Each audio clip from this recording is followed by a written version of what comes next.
All right. Well, I feel great. It's great being here. Thank you for coming to this session. Thanks for coming to my talk. This is a talk I had first put together for the Mountain Cartography Workshop in Poland early this spring, and it's. By the way, I'm Jim Meacham. I'm a retired faculty in geography and a research associate. And I'm a former director of the infographics lab and a co-founder of that lab. I have worked on a lot of atlas projects, and I got a chance to work on this project with Esther Jacobson, an art history professor, over a period of about 16 years. And what I want to do with this paper is kind of reflect back all the changes that happened in the mapping during that time period. It was a really dramatic period for change. This period of 1994 to 2000, a lot of dramatic advances happened in the availability of mapping data and our ability to produce cartographic products in a very remote area, mountainous area like this in the world. Access to this region and data of this area was extremely limited. The 16-year effort supported many publications, including a comprehensive atlas and a goal and a final success of designating this a UNESCO World Heritage Site. These are the four areas I want to cover in this presentation. Talk about the people and the place, the subject matter we were mapping, and how the mapping evolved through the 94 to 2010, and then the products and outcomes. A little background. This project was started in 1994 with a joint Mongolian, American, Russian effort that was founded by Professor Esther Jacobson. She's emeritus. She's an art history professor from the University of Oregon, and her Mongolian and Russian colleagues. It was dedicated to the study of ancient culture in the Altai Mountains in North Asia. There was a survey and documentation of archaeology from several complexes in this area. What emerged out of that and the mapping in was what we called the Altai Mapping Project, which was a partnership with Mar and Esther Jacobson and the Infographics Lab and myself. So that was most of this period, and then in 2005 it evolved into a slightly different goal with the Mongolian Altai inventory. This 6-year effort was really to build cartographic and photographic resources with the really explicit goal of preservation of the remains of this area. And this supported the support the prehistoric art and the preservation of the prehistoric art and the cultural heritage of this region. This is the Altai mapping part of the project, mainly in Oregon in the Infographics Lab. That's Esther and Gary and I. Esther in the middle. She was by far the really driver and the project lead on this project. Nick Kohler, who probably is in the audience, he was key in a lot of the GIS work and that you'll be seeing in the processing of imagery. Alethea came on later in the project, was really with her stellar cartography and design skills, and David Cutting worked with this really early in the project at the very beginning, and then several other graduate students. As our model at the Infographics Lab, we always had a lot of students involved in the project. Our main collaborators on the Mongolian Russian were D7 George, who's head of the Institute of History at the Mongolian Academy of Sciences, Vladimir Kuvarev from the Russian Academy of Sciences, and then assistants that worked with them. This is Ocher in the field with the New York Yankees hat on, who I worked with closely for the first field season I went on in 1997. The area is in the high Altai Mountains. It's right on the very far western edge where Russia China and Mongolia come together, and Kazakh's not too far from there. We're looking out at the Altai Mountains in the Tavanbog Massif, which is about 14,000 feet. We really broke this study area up, which is the Bayanolgi Imog, into drainages, and that's how we kind of organized our mapping.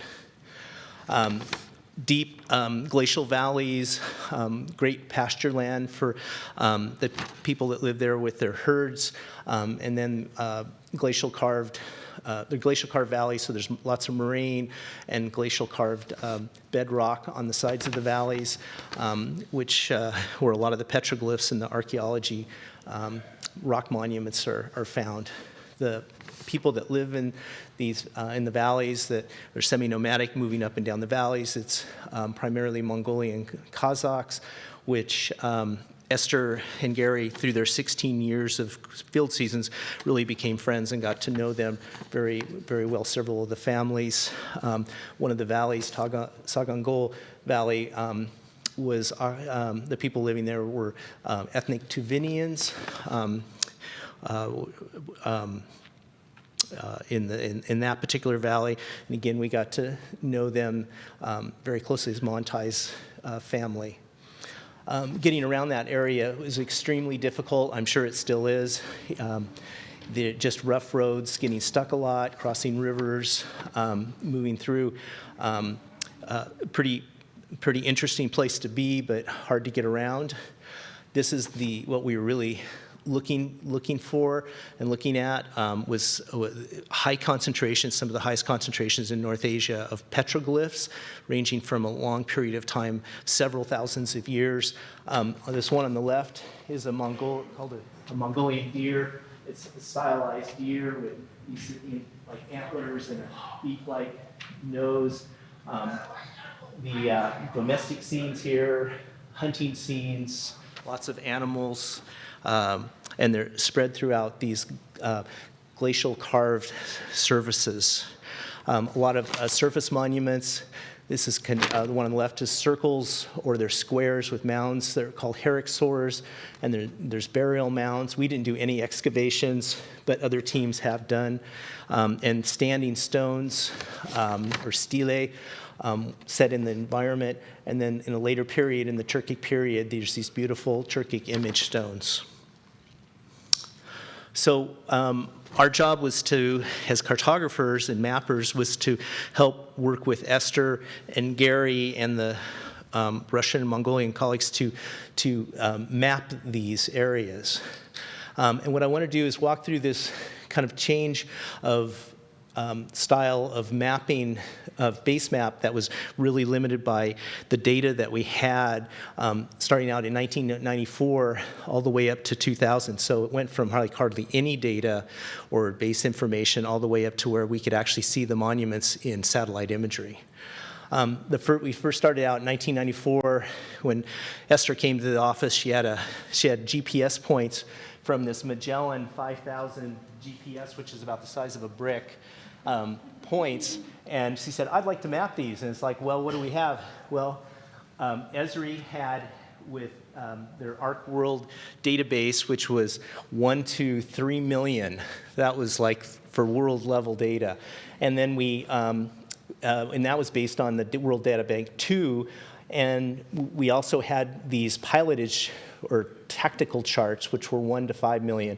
And we needed to so we plotted the data in ArcGIS, and that's what these points are here, to create some maps for a magazine article. And then we were able to look and this was great. We could Esther was very excited about this. We could take the sites that she had plotted. This was in the Chuya Steppe on the Russian side, and then she could make these, some of her theories on thinking about connections of the archaeological features and prominent features in the land, like the oven of Genghis Khan.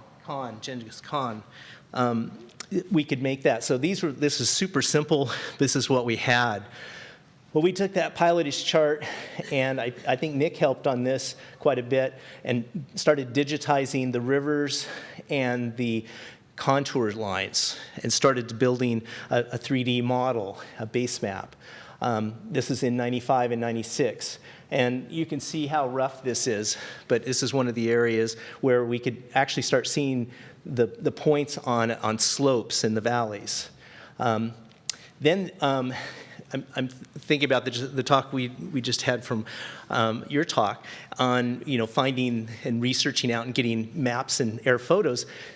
So we had a speaker come from University of Washington. It might have been like Nick Chrisman, maybe. He's a professor. Came down and gave us a talk, and he goes, "Oh, we told him about this project." He goes, "Oh, I just saw in the back of this pickup truck pulling up or a loading truck pulling up to the map library, and this stack of Soviet-era topo maps that they found." So we reached out to the map librarian with the coordinates we want, and we did an interlibrary loan. So we were able to get these 1 to 200,000 scale topo maps and scan them, and then this is like the first map like we used to do with USGS topo maps. We just use it as the base map straight up. But then I twisted Nick's arm, and he digitized the contours off of here for this one complex, and we were able to start actually making more detailed maps. And I went out in the field the first time in 1997, and these maps were extremely useful. Printed them out, laminated them. We could actually see the landscape. We could plot the points, and that really helped us refine points, but it also allowed us to figure out where we needed to go to do more field work. And we were closely talking with the folks living there to let them know what we're doing, and if they had any ideas where there might be where we should look for petroglyphs. And then another boon we had was when we came back, Esther had a contact in Ulaanbaatar for somebody who was selling air photos, and we were able to get 1950 Soviet-era air photos, again, scan them, and then mosaic them together, and then draped them over the DEM that we had. So we actually made our first visualization that really looked good. Looked good enough that you could start to see the distribution of the petroglyphs and the rock monuments that we were mapping. So that was a boon, and to update the physical features on the map. We created a much nicer base map for reports. We were starting to do a lot of thematic maps for reports. This is of petroglyphic nodes. That was an idea, a spatial way of mapping the petroglyphs that we came up because there were so many thousands of petroglyphs, and we didn't have the time to get an exact point for each one. So a petroglyphic node is like the most important a very significant petroglyph, and then it would be like a cluster of petroglyphs around it, where we wanted to photograph those and capture information in the notes, but not necessarily get a GPS point. And we didn't have that accurate of GPS or precise of GPS anyway. So this is an example of one of the ones that I mapped out with a tape or pacing, where I went out and took with a compass to give an idea. We didn't do this on every one of them, but it gave you the concept of like that clustering around that main petroglyphic node. And a lot of petroglyphs that were on their own, of course, we mapped them with the location. Then in 2004, we were able to get the available SRTM data, the Shuttle Radar Topography mission. 90 meter. This was like, okay, now we're finally entering into like mapping that we can do like a consistent base map and shaded relief throughout the whole region. So we downloaded that and was able to use that to start really creating regional maps and with the base information. And this is zooming in. You can see Sagangol, which is one of the main complexes we looked at. And there's Tavan Bog at about 14,000 feet. And about the same time, we were able to get aster imagery that was starting to come up at 15-meter resolution. So we're really starting to get information that was being available in 2004 and that we could afford. And this is the Sagangol complex, and that mountain in the middle is Shibut Harhan, which is a sacred mountain, which I'll be showing later. And you can see we were able to really start making maps that really had a detailed enough base map information behind them. And then we made a series of non-satellite base maps off the SRTM data that we were able to use to really either annotate all the points or make a series that Esther could use to study the points and figure out which ones that we wanted to remap or go out and figure out areas that we needed to map some more. And this is petroglyphs images. We used these maps in the field that next field season and allowed us to help work with the people living there on getting place names too. So we have, in the back of the atlas, which I'll show later, we had an extensive gazetteer of the place names of the region, and we used the satellite image maps, the contour maps in the field to fill in and confirm the mapping process. This is just real quick. We also took ArcPad out into the field. This is my tent setup with a solar panel, and it actually worked really well. I had 2 units, a loaner unit. It was one would break down, and then I could exchange parts and to get it to work out there. And we pulled together that last field season. We were in the tent. It was like, we ought to do an atlas because we make atlases. We had to make an atlas of all this data. And so we started building this. We got together with ESRI, and they agreed to be our publisher, and we put together an atlas. And this map right here, this is where Alethea really came in and did a lot of the heavy lifting on making this beautiful base map. We used it as kind of our base to then cookie cutter out all the basins, and then for each chapter there is focused on a basin and what's significant about that basin. So we had these maps throughout the atlas. Here's viewshed analysis. This was something important with that sacred mountain in the location of these standing stones. We were able to use it doing analysis with viewshed. And then the satellite imagery, we were able to get in 2008 QuickBird, which was amazing. It allowed us to actually start seeing these in the map. We were able to start seeing the actual rock monuments in satellite imagery, which would have radically changed the way we approached in 1994. And so this is the collection of maps and how it evolved. These maps supported a whole series of publications, and these are the books and reports, but also research papers, and then including the atlas. In 2011, the UNESCO World Heritage Site was established from a proposal from the Mongolian Academy of Sciences, which Esther supported with a lot of the work we did. She received the Kublai Khan Gold Medal, the highest honor offered by the Mongolian Academy of Sciences for her work on this, and the atlas that we put together won the AAG Global Award. And here's the acknowledgments of people and institutes that helped us, and a lot of the local families that we worked with. So thank you.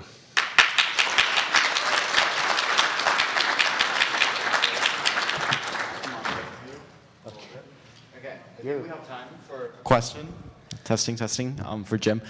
On a personal note, as an infographics alumni, it was great hearing about a project that was before my time, but super cool. Yeah. Okay. Question? That was great. Thank you so much. I'm curious about the locals, like the people who live there, their relationship to the petroglyphs, and also what was it like to have them involved in the map making of these sites? I just want to learn about their experience. Yeah, as far as their connection, we didn't really see a lot of connection. They didn't have a strong connection to the petroglyphs, but the Turkic image stones, they did, I think, because those were, because I think people have moved in and out of this area a lot, the Altai Mountains. But the Turkic image stones, I think there's a strong connection with the Kazakhs and Turkey. So I think there's a lot of connection. And they're the ones that are most endangered, those image stones, than the petroglyphs. I think they were, with the mapping, they were interested, like Montai was one example when we were up on that slope, that was in the Sagangol area. He was really interested in the mapping and kind of helping us locate where different petroglyphs were.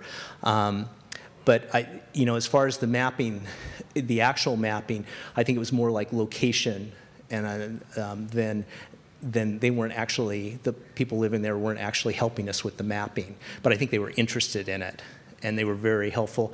And the relationship that Gary particularly and Esther established with these families was they would go back every year. They went 16 years in a row. I was just there 3 seasons. And Gary, a professional photographer with Hasselblad cameras, would take family portraits.